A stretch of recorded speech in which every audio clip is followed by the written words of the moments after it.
할렐루야. 3월 17일 목요일 새벽입니다. 내게 있는 모든 것을 찬양하겠습니다. 내게 있는 모든 것을 아낌없이 드리네. 사랑하고 의지하여 주만 따라 살리라. 주께 드리네. 주께 드리네.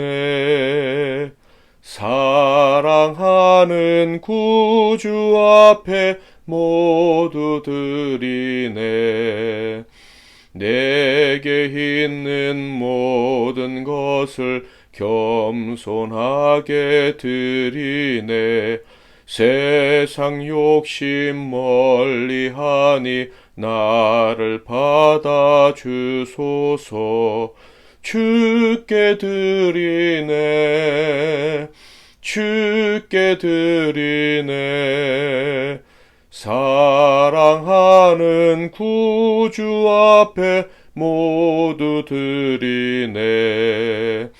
내게 있는 모든 것을 주를 위해 드리네. 주의 성령 충만하게 내게 내려주소서. 주께 드리네. 주께 드리네. 사랑하는 구주 앞에 모두 드리네. 아멘. 오늘 하나님께서 주신 은혜의 말씀은 구약 성경 여호수아 6장 15절에서 19절 말씀이 되겠습니다. 여호수아서 6장 15절에서 19절 말씀을 봉독해 드리겠습니다. 일곱째 날 새벽에 그들이 일찍 일어나서 전과 같은 방식으로 그 성을 7번 도니 그 성을 7번 돌기는 그날뿐이었더라. 7번째에 제사장들이 나팔을 불 때 여호수아가 백성에게 이르되 외치라. 여호와께서 너희에게 이 성을 주셨느니라. 이 성과 그 가운데에 있는 모든 것은 여호와께 온전히 바치되 기생 나귀과 그 집에 동거하는 자는 모두 살려주라. 이는 우리가 보낸 사자들을 그가 숨겨 주었음이니라. 너희는 온전히 바치고 그 바친 것 중에서 어떤 것이든지 취하여 너희가 이스라엘 친족으로 바치는 것이 되게 하여 고통을 당하게 되지 아니하도록 오직 너희는 그 바친 물건에 손대지 말라. 은금과 동철 기구들은 다 여호와께 구별될 것이니 그것을 여호와의 곳간에 드릴지니라 하니라. 아멘. 오늘은 온전히 바치고 완전히 승리하라. 온전히 바치고 완전히 승리하라 라는 제목으로 하나님 말씀을 상고하겠습니다. 자녀를 양육하면서 안쓰러운 때가 있다면 다음과 같은 경우가 아닐까 생각합니다. 자식이 부모의 마음을 생각지 못하고 오직 자기 자신만 생각하는 경우죠. 물론 부모는 언젠가는 부모 고마운 줄 아는 그런 자녀가 되겠지 하면서 서운한 마음을 다룹니다. 그럼에도 불구하고 부모를 챙길 줄 아는 다른 집 아이들을 보게 되면 마음이 쓰리고 또 걱정도 되지요. 과연 이 아이가 자라서 부모 고마운 줄도 알고 남도 생각할 줄 아는 아이가 될 수 있을까? 자, 그런데 성경을 보면 하나님이 낳으신 자녀들 모두가 참 안쓰러운 모습을 보이는 것 같다라는 생각을 하게 됩니다. 어릴 때뿐만 아니라 성장하고 많은 복을 받은 후에도 자신밖에 생각할 줄 모르는, 그런데 하나님의 자녀라는 이름을 가진 그런 사람들이 참 많다라는 거예요. 그래서 성경을 읽다 보면 어느 때는 모든 사람들이 다 안쓰러운 것 같아요. 그러면 나도 너무 안쓰러운 존재가 아닐까, 나도 나만 생각하는 이기적인 신자가 아닐까라는 생각을 해보게 됩니다. 하나님을 섬긴다고 하지만 하나님 아버지의 마음을 모르고 내 것만 챙기는 그런 사람일 수도 있겠다라는 생각을 하게 되는 것이죠. 자, 그런 측면에서 여리고 성을 정복한 사람들, 그 이스라엘의 그 상태는 그때 어떠했을까 하는 것이 조금 궁금해졌습니다. 자, 그들은 정말 하나님께 안쓰러운 존재였을까, 아니면 하나님이 참 기뻐하시고 자랑스럽게 여기는 그런 아들, 딸들이었을까? 먼저 그때 이야기를 좀 살펴볼까요? 이스라엘 사람들이 가나안 땅을 정복한 이야기를 간단히 설명해 보면 상상조차 불가능한 정말 이상한 방식으로 여리고성을 정복했었죠. 하나님께서 여리고성을 정복하는 방법을 알려주십니다. 그 방법은 다음과 같았죠. 여호수아서 6장 3절에서 5절 말씀을 읽겠습니다. 너희 모든 군사는 그 성을 둘러 성 주위를 매일 한 번씩 돌 때 엿새 동안 그리하라. 제사장 7은 7 양각 나팔을 잡고 언약궤 앞에서 나아갈 것이요 7째 날에는 그 성을 7번 돌며 그 제사장들은 나팔을 불 것이며 제사장들이 양각 나팔을 길게 불어 그 나팔 소리가 너희에게 들릴 때에는 백성은 다 큰 소리로 외쳐 부를 것이라. 그리하면 그 성벽이 무너져 내리리니 백성은 각기 앞으로 올라갈지니라 하시매. 그 방법은 간단히 하게 말해서 여리고성을 총 13바퀴 도는 것이었습니다. 그런데 구체적으로 따져보면 총 5개의 명령을 하나님이 내리셨죠. 먼저 4가지를 살펴보면 이렇습니다. 첫째는 여리고성 주위를 6일 동안 매일 한 바퀴씩 도는 것입니다. 두 번째는 제사장 7명이 7개의 양각, 그러니까 양뿔, 나팔을 들고 언약궤 앞에서 행진을 하는 것이죠. 세 번째는 7째 날에는 7바퀴를 도는 것입니다. 마지막으로 4번째는 양각 나팔을 길게 불고 그 소리가 백성들에게 들릴 때 백성들이 큰 함성을 내리면서 소리를 치면서 여리고성을 향해 진격하라라는 것이었습니다. 자, 여기서 먼저 6일 동안 매일 성을 한 바퀴씩 돌라고 하신 것이 어떤 의미인지 살펴보면 일단 참 말도 되지 않은 전략이라고 할 수가 있겠습니다. 이중으로 된 여리고성, 곧 난공불락의 성을 공략하기에 앞서서 그 성 주위를 돈다. 그것도 말없이 돈다. 가만 생각해보면 인간적으로 보면 참 미련한 전략이 아닐 수가 없습니다. 이스라엘은 적어도 전투할 수 있는 남자만 60만 명 정도 됩니다. 그렇다면 그들의 선두가 그 성을 다 돌았을 때 마지막 이 군사들은 그때 돌기를 시작했을 가능성이 높아요. 그러니까 선두가 꼬리를 잡을 수 있었을 것이다 라는 거예요. 그러니까 온 군인들이 이스라엘 백성들이죠. 여리고성을 둘러싸고 있을 때 만약에 적들이 성문을 열고 혹은 또 성문 반대쪽에서 뒷문을 열고 진격을 해 쳐들어온다면 여기저기 대열이 잘릴 수도 있지 않을까라는 생각이 듭니다. 그러면 선두 혹은 어디에선가 그 군대를 지휘하던 여호수아의 즉 대장의 명령을 이스라엘 군사들은 들을 수가 없을 수 있습니다. 그렇다면 대열이 흩어지고 참패를 당할 수도 있는 거죠. 자, 그런데 결과적으로 보면 어떻게 됐습니까? 이 전략은요, 이스라엘을 위기에 몰아넣은 것이 아니라 여리고성 사람들을 위기에 몰아넣습니다. 그들의 숨통이 조여왔어요. 그들은 겁에 질려서 기습 공격을 계획하기는커녕 이스라엘의 그 말없는 행진이 도대체 무슨 의미인지 알 수가 없어서 그냥 말도 못하는 가운데 숨통이 조여오는, 그래서 갑자기 이러다가 전멸당할 것 아닌가 하는 공포심에 사로잡혀 있었던 것입니다.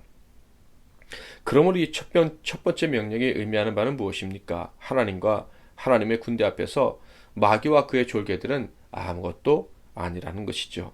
악의 세력이 아무리 지혜롭고 아무리 더 전략적으로 뛰어난 것 같아도 하나님의 교회 앞에서는 아무 힘도 쓸 수 없고 미련해 보이는 하나님의 교회 앞에 결국 굴복하고 패망하게 될 것이다 라는 것입니다. 이스라엘 곧 하나님의 군대, 하나님의 교회는 아무것도 하지 않고 그저 순종하며 행진할 뿐이었습니다.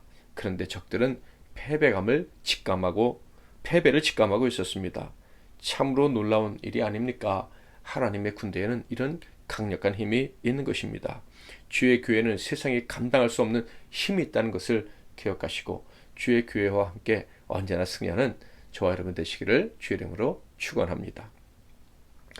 두 번째로 제사장 7명이 언약궤 앞에서 양각 나팔 7개를 잡고 돌라고 하셨습니다. 이는요, 이 전쟁은 찬양받으실 하나님, 그리고 진격 신호를 내리실 하나님이 친히 치르시는 전쟁이다, 이런 의미입니다. 하나님이 치르시는 전쟁이니 이 전쟁은 당연히 거룩한 것이죠. 거룩하신 하나님이 나가신다면 더러운 것, 죄악된 것, 부정한 것들은 살아남을 수가 없는 것입니다. 그러므로 이 전쟁은 이길 수밖에 없다는 확실한 증거가 바로 이 양각 나팔을 든 제사장들이 언약궤 앞에서 행진하는 것이었죠. 하나님이 언약궤를 하나님이 계시다는 상징으로서 언약궤가 요단강에 들어갈 때 그 물이 사라지지 않았습니까? 그러므로 당연히 여리고성에 가까이 계시면 적들이 사라지게 될 것입니다. 우리가 언제나 하나님과 하나님 말씀과 동행한다면 하나님이 나와 함께 하신다는 것을 기억하고 하나님을 높이고 그리고 하나님이 주신 언약이신 예수 그리스도를 믿는 믿음으로 살아간다면 우리는 언제나 마귀의 괴계를 물리치고 살아가게 될 것입니다. 나아가 내 삶이 하나님과 함께함으로 거룩하게 될 것이며 부정한 것들이 점점 사라지게 될 것이다. 부정한 것들이 내 앞에서 도망가게 될 것이다 라는 것을 확인하며 살아가게 될 것입니다. 당연히 아름다운 의의 열매도 주렁주렁 맺게 되겠죠. 세 번째 명령은 마지막 날 7바퀴를 돌라고 하신 것인데요. 여기서 이 7바퀴 할 때 그 숫자 7은요. 완전을 의미하는 것입니다. 그래서 15절에 보면 7을 7이라는 숫자를 3번이나 강조하고 있어요. 7째 날 저녁에 그들이 일찍 일어나서 전과 같은 방식으로 그 성을 7번 도니 그 성을 7번 돌기는 그날뿐이었더라. 어떤 의미겠습니까? 완전하게 순종하는 자에게는 완전한 승리를 주신다라는 것입니다. 그러므로 우리 믿는 자들은 한 번의 순종 혹은 몇 번의 순종으로 자신의 본분을 다했다고 생각하면 안 될 것입니다. 하나님을 향한 순종의 마음은 죽을 때까지 변함이 없어야 되고 평생 순종하는 마음, 순종할 때마다 하나님 복을 주시고 은혜를 주십니다. 그러나 때로는 순종했는데 하나님이 어려움을 주셨다고 생각될 때도 있을 수 있어요. 그럼에도 불구하고 온전한 마음으로 우리는 하나님께 순종을 해야 합니다.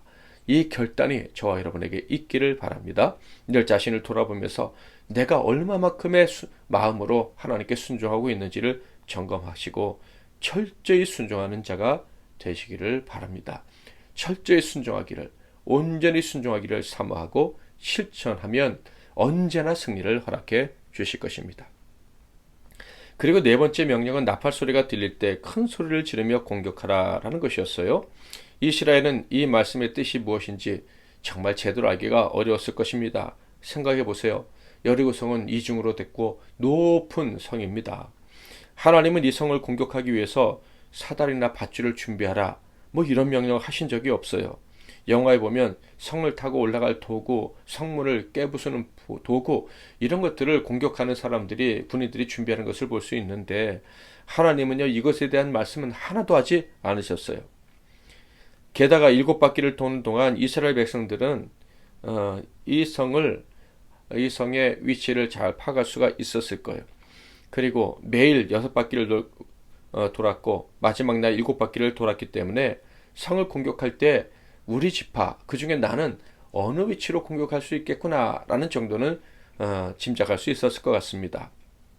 그렇지만 그 위치에서 도대체 이 성을 어떻게 올라가서 그 성벽 위에 있는 적들을 무찌를 수 있을지는 전혀 알 수가 없었을 것입니다. 그런데 하나님의 명령에 순종해서 나팔 소리에 소리 지르며 진격을 하니 어떤 일이 벌어졌습니까? 그들의 소리보다 더 큰 소리가 성에서 울려 퍼졌습니다. 바로 그 견고한 성이 뿌리채 뽑혀 무너지는 소리였죠. 여호수아서 6장 20절 이에 백성은 외치고 제사장들은 나팔을 불매 백성이 나팔 소리를 들을 때 크게 소리질러 외치니 성벽이 무너져 내린지라 백성이 각기 앞으로 나아가 그 성에 들어가서 그 성을 점령하고 이 순간 이스라엘 백성들은요 하나님이 여리고성을 돌라고 명령하신 이유 마지막 날 7번 돌라고 하신 이유를 분명히 깨달았을 것입니다. 성이 무너지니까 모든 면에서 이스라엘이 공격할 수가 있게 된 것입니다. 적들의 입장에서는요 빈틈없이 완전 사방에서 적들이 공격해 오는 거예요. 도망갈 길을 결코 찾을 수 없었어요. 그래서 완전히 멸망할 수밖에 없었죠. 자, 그런데 이런 식으로 전쟁이 완전히 끝났다라고 볼 수가 없습니다. 하나님 보실 때 아직 완전한 승리를 위해서는 한 가지가 더 남아 있었죠. 그것이 바로 5번째 명령입니다. 이 명령을 이스라엘 백성이 순종해 따라야 완전한 승리가 주어지는 것이죠. 17절부터 19절 이 성과 그 가운데 있는 모든 것은 여호와께 온전히 바치되 기생 라합과 그 집에 동거하는 자는 모두 살려주라. 이는 우리가 보낸 사자들을 그가 숨겨 주었음이니라. 너희는 온전히 바치고 그 바친 것 중에서 어떤 것이든지 취하여 너희가 이스라엘 진영으로 바치는 것이 되게 하여 고통을 당하게 되지 아니하도록 오직 너희는 그 바친 물건에 손대지 말라. 은금과 동철 기구들은 다 여호와께 구별될 것이니 그것을 여호와의 곳간에 드릴지니라 하니라. 이 명령의 핵심이 무엇입니까? 기생 라합의 가족 외에는 다 온전히 하나님께 바쳐야 된다. 그러니까 이스라엘의 소유는 하나도 없다라는 것이었어요. 이 명령을 하신 이유가 무엇입니까? 바로 여리고성이 가나안 땅에서 얻은 첫 번째 열매이기 때문에 그렇습니다. 장자를 하나님께 바치듯이 이스라엘의 처음 열매는 온전히 하나님께 바치라. 이것이 하나님의 뜻입니다. 왜요? 모든 것이 하나님의 것임을 잊지 않게 하시려고. 첫 열매를 바침으로 모든 것이 하나님의 것임을 인정하므로 앞으로 그들이 많은 복을 누리게 될 때 자기 주장을 하지 않도록 교훈하신 것입니다. 지금 많은 복을 누리게 되었을 때 이게 내 노력으로 내가 얻은 것이다. 이런 교만한 마음을 갖지 않도록 하시기 위해서 가장 놀라운 승리, 정말 귀한 보석들이 가득한 그 성을 하나님께 다 바치라고 하신 것입니다. 여러분의 첫 열매는 무엇입니까? 그것을 하나님께 드릴 수 있는 믿음이 있기를 바랍니다. 온전히 바치면 완전한 승리를 주시는 거예요. 오늘 말씀을 통해서 주시는 교훈은 분명합니다. 믿는 자에게는 승리가 보장되어 있다는 것입니다. 하나님께서 언약을 주신 백성들은 끝까지 책임지시고 앞서 싸워주시기 때문이죠. 그런데 언제나 완전한 승리를 경험하는 것은 아니라는 것이에요. 바로 온전한 순종이 있을 때, 온전한 헌신이 있을 때 완전한 승리가 주어지고 또 계속된다라는 것입니다. 그런데 옛날 이스라엘은요, 완전한 헌신을 하지 못했습니다. 아간이라는 사람이 그 하나님의 물건을 취해서 자기 집 텐트 밑에 숨겨두었기 때문이죠. 그래서요, 그 다음 성 여리고성에 비해서 훨씬 작은 아이성을 공격할 때 이스라엘은 비참한 첫 패배를 경험하게 됩니다. 완전히 순종하지 않으면, 온전히 헌신하지 않으면 완전한 승리, 계속된 승리는 주어지지 않는다는 것을 하나님이 보여주신 것입니다. 사랑하는 성도 여러분, 저와 여러분에게는 승리가 보장되어 있습니다. 그러나 우리가 만약 온전한 헌신을 뒤로 미룬다면 이상한, 있을 수 없는 패배를 경험하게 됩니다. 혹은 일부의 승리, 어정쩡한 승리를 경험하게 되겠죠. 그리고 다음 싸움에서는 패할지도 모른다는 염려를 하게 될 것입니다. 그러므로 정신을 바짝 차리고 언제나 하나님의 언약에 의지해서 하나님이 앞서가심을 믿고 하나님만 신뢰하며 하루를 살아가야 할 것입니다. 뿐만 아니라 내게 있는 모든 것은 다 하나님의 것으로 인정하는 그 믿음, 하나님께 온전히 내 것을 바칠 수 있는 온전한 헌신의 마음으로 살아가는 그 믿음이 있어야 할 것입니다. 온전히 바치고 그래서 완전히 승리하는 저와 여러분의 삶이 다 되시기를 주님의 이름으로 축복합니다. 기도하겠습니다. 제가 먼저 잠깐 기도하고 여러분이 이어서 기도하고 하루를 시작하십시오. 하나님 아버지, 오늘도 귀한 말씀 우리에게 주셔서 감사합니다. 새날을 주셔서 감사합니다. 말씀을 통해 깨닫게 하시니 감사합니다. 말씀을 들으면서 우리는 철없는 아이처럼, 이기적인 아이처럼, 자기밖에 모르는 아이처럼 언제나 내 것만 챙기는 때가 많았음을 주님 앞에 고백합니다. 과연 하나님께서 무엇을 원하시는지, 내가 바쳐야 될 첫 열매는 무엇인지 저희들이 돌아볼 수 있게 해주시고 하나님께 늦기 전에 온전한 헌신의 삶 살아가게 하옵소서. 하나님께 온전히 다 드림으로 하나님이 완전한 승리를 우리에게 계속해서 허락해 주시는 그런 복된 삶 우리 모두에게 펼쳐지고 또 그런 삶이 오늘 하루가 되게 하옵소서. 예수 그리스도 이름으로 기도하옵나이다.